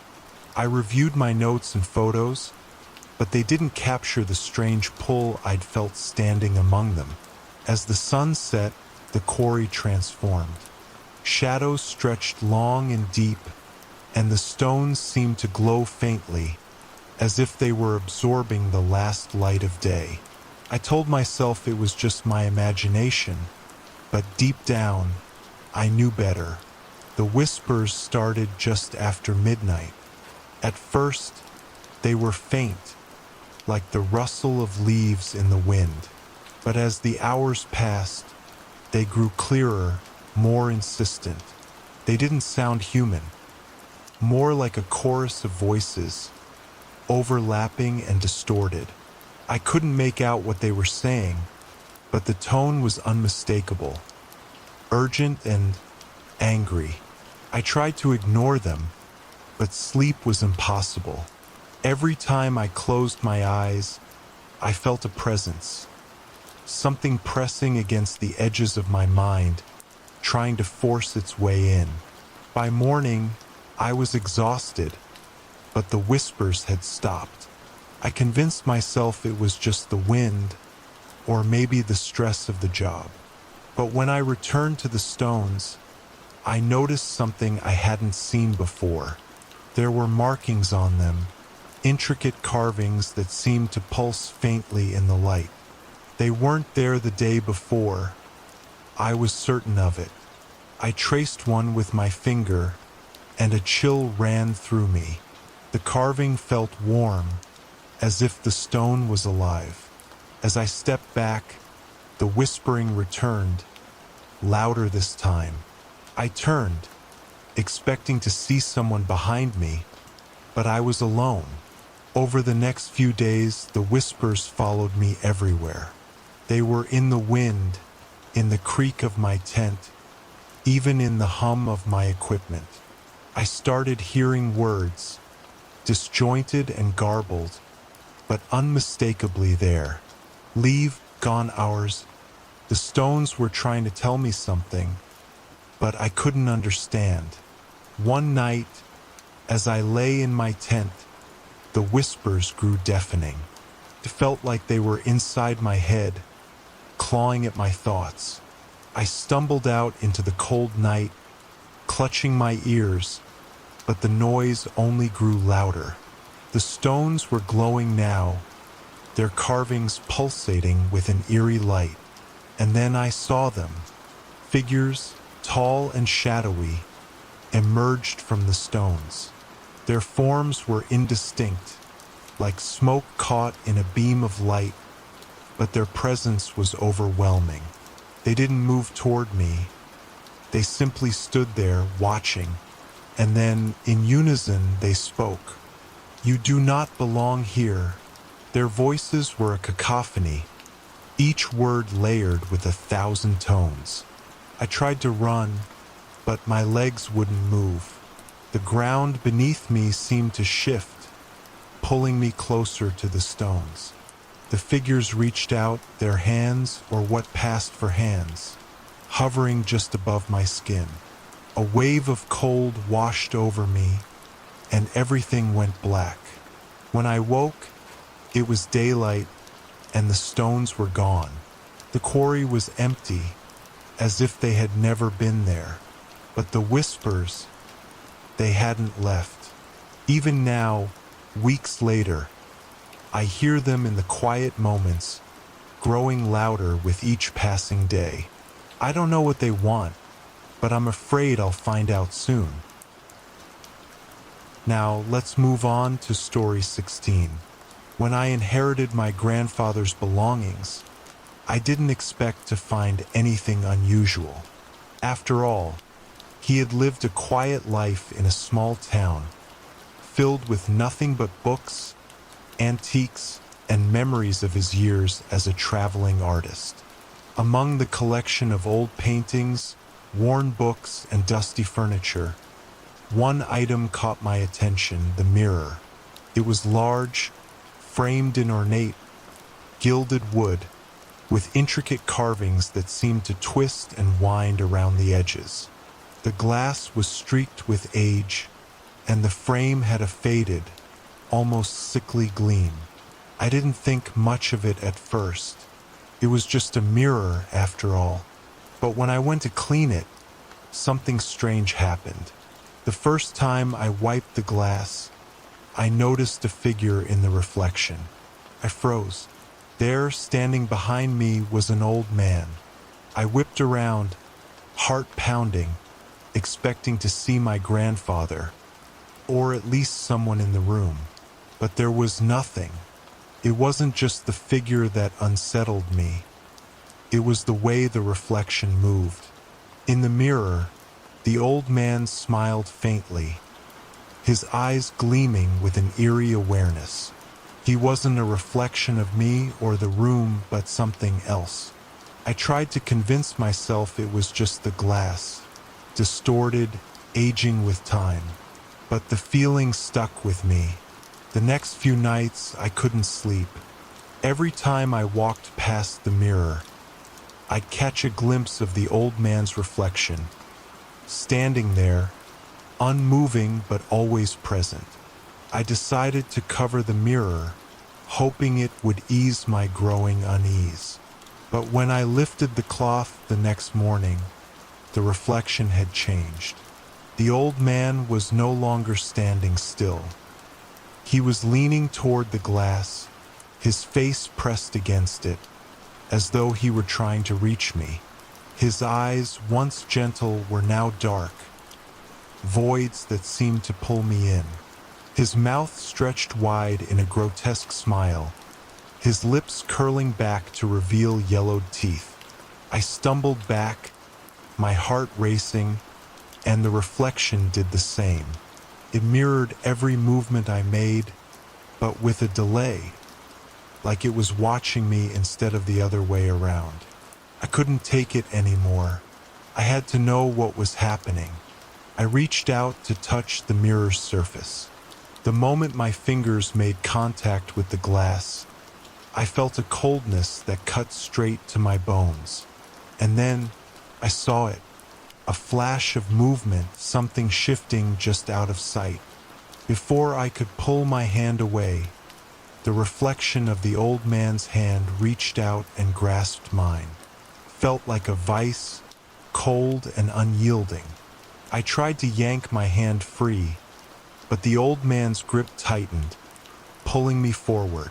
The air grew thick with an oppressive weight, and the room around me began to darken, the edges of reality warping. I could hear his voice, low and raspy, whispering just behind my ear. "Come closer." I pulled harder, panic rising in my chest, but the more I fought, the tighter his grip became. And then, just as suddenly, it stopped. The pressure released, and I stumbled backward, my body slamming against the wall. The old man's reflection stood still again, his face expressionless. I gasped for air, my heart pounding in my chest, but there was no more movement, nothing but the soft, steady sound of my breathing. The following days were a blur. I couldn't escape the feeling that the old man was watching me, that he was waiting for me to come back to the mirror. But I couldn't bring myself to face it again. I tried to lock it away, put it in a closet, cover it with a heavy cloth. But it didn't matter. Called to me.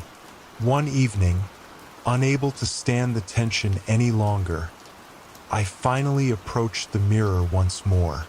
I stood there, my reflection staring back at me, and took a deep breath. "Why are you doing this?" I whispered to the glass. For a long moment, there was nothing. Then, the old man's reflection moved again. His mouth twitched upward, forming that same twisted smile. And then he whispered back, "You're the next one."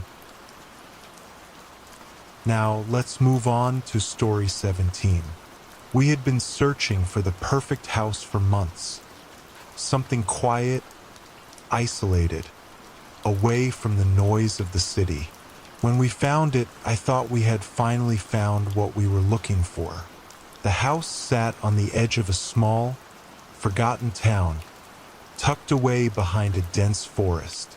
It was old Victorian, with a sprawling yard and ivy crawling up the stone walls. The paint had faded over the years, but there was something about the place that felt timeless. The real estate agent had warned us that the house had a history, but she didn't elaborate. She said it had been abandoned for years and that it was priced well below market value. We took it as a good sign. After all, we didn't mind a little history, and the price was too good to pass up. The first night was peaceful. We unpacked our things, set up furniture, and enjoyed the quiet. The house was enormous, with high ceilings and long hallways that seemed to stretch endlessly. There was an old fireplace in the living room, a few creaky wooden floors, and a large staircase that wound up to the second floor. But there was something odd about it. The house felt too empty, too hollow. I couldn't quite explain it, but every room we entered felt like it was waiting for something. The air was thick with a strange stillness, as though the house itself was holding its breath. The first few days passed in a blur of cleaning and organizing, but strange things began happening. I'd hear footsteps on the floor above me when no one was up there. I'd hear the sound of doors creaking open in the middle of the night, only to find them locked tight when I went to check. One evening, I was in the kitchen, chopping vegetables for dinner, when I heard a faint tapping sound coming from the living room. I dismissed it at first, assuming it was the house settling or a rodent in the walls. But the tapping continued, rhythmic and deliberate. I walked into the living room, and the sound stopped. I looked around, but there was no sign of anything out of the ordinary. Still, I couldn't shake the feeling that something was wrong. That night, as we went to bed, I heard the tapping again. This time it was closer. I listened in the darkness, the noise echoing down the hallway, and then footsteps. Someone walking slowly, deliberately, across the floor above. I could hear the creak of the floorboards, the heavy drag of footsteps as if something or someone was walking with purpose. I sat up, straining my ears, waiting for it to stop, but it didn't. I couldn't take it any longer. I went to the attic the next morning. There was a trapdoor at the top of the stairs, hidden behind a thick curtain of cobwebs. I pulled it open and climbed up, flashlight in hand. The attic was empty, except for a few old boxes and broken furniture. But as I walked deeper into the space, I noticed something odd. There were markings on the walls, scratches, gouges, and strange symbols, some of which were half erased, as if someone had tried to remove them. And then I saw it, a door, tucked away behind a stack of boxes that I hadn't noticed before. It was wooden, aged, with iron hinges that looked like they hadn't been touched in years. I tried to open it, but it was locked. That night, the sounds returned, but this time they were different. Instead of footsteps, I heard whispers, faint, distant voices that seemed to come from everywhere. I lay in bed, eyes wide open, listening to the voices as they grew louder. They were unintelligible at first, but then, "Let me in." It was a woman's voice, soft and pleading. I sat up in bed, heart racing, but there was no one there. The next day, I confronted my husband about the strange happenings, but he just brushed it off. "You're imagining things," he said, but I could tell that his tone was more dismissive than concerned. Still, I couldn't shake the feeling that the house was hiding something it didn't want me to know. That evening, I went back to the attic. This time, I managed to break open the door. Beyond it was a narrow hallway, lined with more doors, each one old and weathered, as if they had been there for centuries. The hallway stretched far deeper than I had anticipated, and I couldn't see the end. I took a step forward, and the floor creaked under my weight. Suddenly, I heard the unmistakable sound of footsteps behind me. I turned, expecting to see my husband, but there was no one there. The footsteps stopped as soon as I looked, but I could feel the air shift, as if something or someone was nearby. I hurried down the hallway, my flashlight flickering as I walked. The further I went, the colder it became. And then I saw it. At the very end of the hallway was a door, different from the others. It was newer, cleaner, and the wood didn't have the same age to it. I reached for the doorknob. When I opened the door, I wasn't prepared for what I found. It was a room, pristine and untouched by time. Inside were bookshelves filled with ancient texts, a large oak desk, and a chair that faced the corner. But the strangest part was the mirror. It was identical to the one in the hallway. The same gilded frame, the same old glass, but this one was different. It didn't reflect the room in front of it. Instead, it showed a vast, empty expanse. I stepped closer, mesmerized by the sight, when I heard a voice behind me, faint but clear. "Get out." Now, let's move on to story 18. I've always been drawn to old things, antique shops, flea markets, estate sales. There's something about them that makes my heart race, as though I'm on the verge of discovering something important, something lost to time. It was at one of these sales that I found it. It was a mirror, tucked away in a corner, covered by a dusty cloth. I had walked past it twice before I even noticed it, hidden among a sea of knickknacks. When I finally pulled back the cloth, I felt a strange chill creep up my spine. The mirror was beautiful, but unsettling. The frame was made of dark wood, intricately carved with designs of twisting vines and delicate leaves. But it was the glass that caught my attention. It seemed deeper than any mirror I'd ever seen. Couldn't resist. I reached out and touched the surface, and the moment my fingers brushed the glass, a shiver ran down my spine.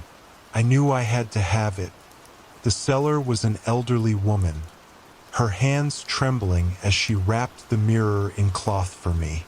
She gave me a long look, almost as if she was trying to warn me. "It's not just a mirror," she said quietly. "Be careful with it." I didn't think much of her words. After all, it was just a mirror. But that night, I started to notice something strange. Every time I looked into the mirror, I felt as though it wasn't reflecting me. It was reflecting someone else. At first, I thought I was imagining it. But the more I stared, the more the reflection seemed wrong. My reflection was moving differently, almost like it was acting on its own. The expression on my face was subtly off, and sometimes I could have sworn that the reflection was doing things I wasn't, smiling when I wasn't, tilting its head at odd angles. I couldn't stop looking. Every night, I would sit in front of the mirror, just watching, waiting for something to happen.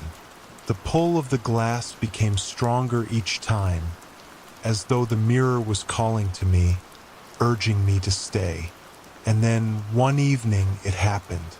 I was staring into the glass when I saw something behind me, something that wasn't there in the room, a shadow moving slowly across the floor. I whipped around, but the room was empty. I turned back to the mirror, and there it was again. This time the shadow was closer, just at the edge of the frame, creeping toward me. I blinked, and it was gone. But my reflection didn't look right. The person in the mirror wasn't me. I was terrified, but I couldn't stop. The mirror had a pull that I couldn't resist. The next few days were a blur of obsession.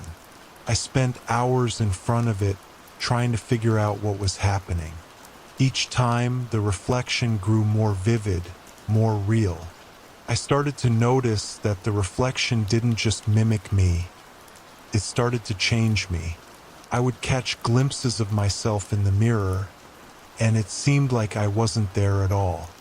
My reflection would stay still, staring at me, while I was left frozen in place, as though I couldn't move.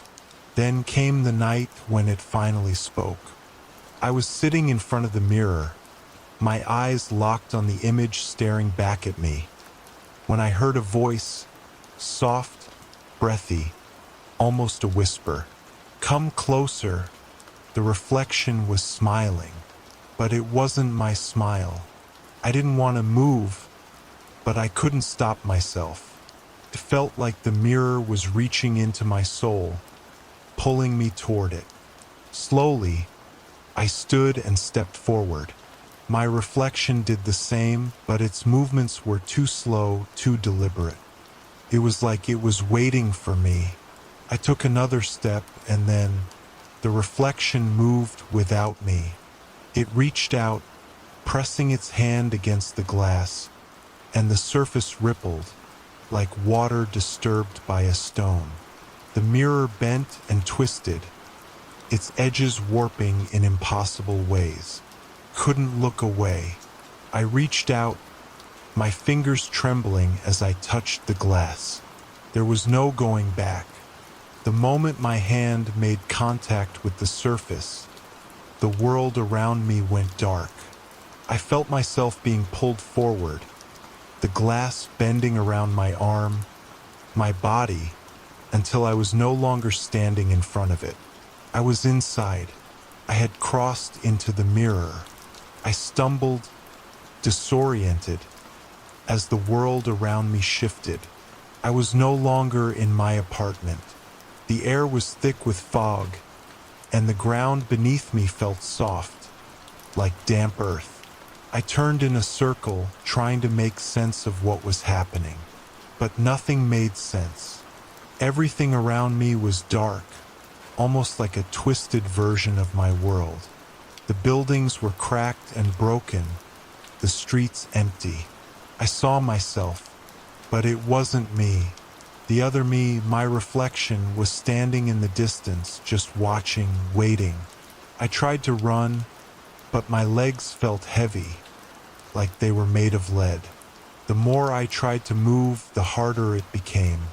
I turned around, and my reflection was closer now. It was grinning. Its smile was wide, almost unnaturally so, and it was walking toward me. "Come with me," it said. "You belong here." I ran. I ran through the streets, my breath coming in ragged gasps, but it followed me. Every corner I turned, every alley I entered, there it was, always behind me, always watching. The sound of its footsteps grew louder, closer. I couldn't escape. and then I stopped. I turned to face it, my reflection, standing just a few feet away. "Why?" I whispered. The reflection didn't answer. It just smiled. Now let's move on to story 19. I had always dreamed of owning a house like this. A house with history, character, and enough space for our growing family. The moment we saw it, my wife, Emma, and I knew it was the one. It was an old Victorian home, nestled at the edge of town, its tall windows and gabled roof casting a shadow over the quiet street. It seemed almost too perfect, like something out of a storybook, but I couldn't shake the feeling that there was something not quite right about it. Emma brushed off my concerns, as she always did. "It's just an old house, Mark. A little character is what makes it special." And so we moved in. The first few nights were uneventful. The house creaked and groaned with age, but that was to be expected. The floorboards were uneven, and the windows rattled in the wind. But there was something else, something more subtle.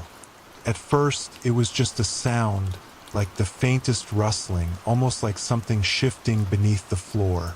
I told myself it was the house settling, that it was just the old pipes or the foundation adjusting. But then it happened again. Late one night, I was sitting in the living room, reading a book, when I heard it, the distinct sound of something scratching beneath the floor. It was faint, almost imperceptible, but it was there. I stood up, my heart racing. The scratching sound came again, closer this time. I walked over to the corner of the room, near the fireplace, and knelt down, pressing my ear to the floor. There was nothing. I tried to brush it off.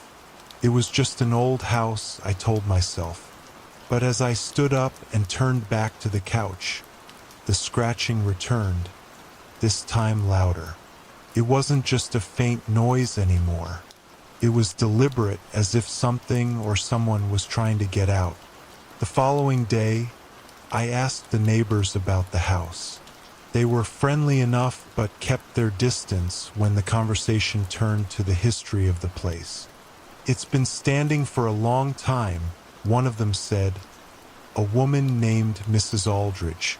But I wouldn't be so eager to move into a house like that. People say it's got its secrets." "What kind of secrets?"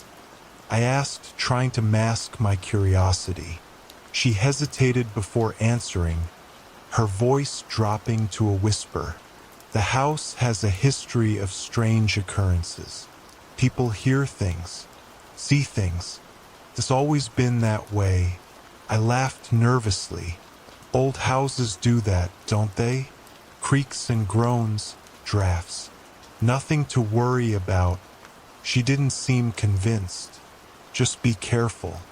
That's all I'm saying." That night, I woke to the sound of footsteps. It was just after midnight, and Emma was fast asleep beside me.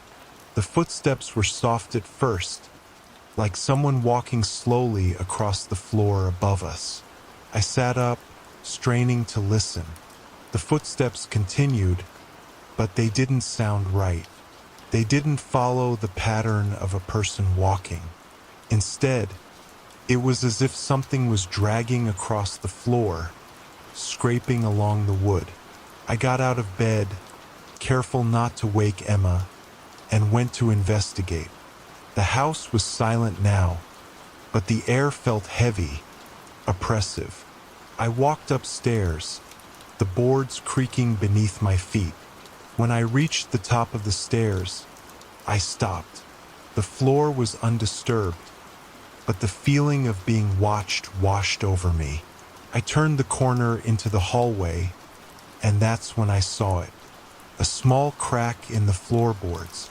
It wasn't large, but it was noticeable. The wood had split just enough for a thin gap to form, and from it there was a sound. A faint whisper, barely audible but unmistakable. I knelt down, my breath catching in my throat as I pressed my ear against the floor. The whispering continued, soft and indistinct. I couldn't make out the words, but the tone was unmistakable. It was desperate, pleading. I couldn't ignore it any longer. I had to know what was beneath the floor. The next morning, I grabbed a crowbar and began prying up the boards in the corner of the room. It was harder than I expected. The wood was old and stubborn, but I managed to get enough of it loose to reveal what lay beneath. The crawl space below was small, cramped, and smelled musty. But there was something more, something that made the hairs on the back of my neck stand up. I lowered myself down, using the flashlight on my phone to guide me. The space was barely tall enough for me to kneel, but I could see a series of old, rusted pipes and old wood beams. And then I saw it, a small, rotting wooden box wedged against the wall. It was covered in dust, but the moment I touched it, the whispers returned. I could feel the chill running down my spine as I pried open the box. Inside was a pile of old, yellowed papers, and beneath them, something that made my stomach churn. A small, mummified hand, twisted in a way that looked unnatural. I didn't tell Emma what I found. That night, the whispers were louder than ever.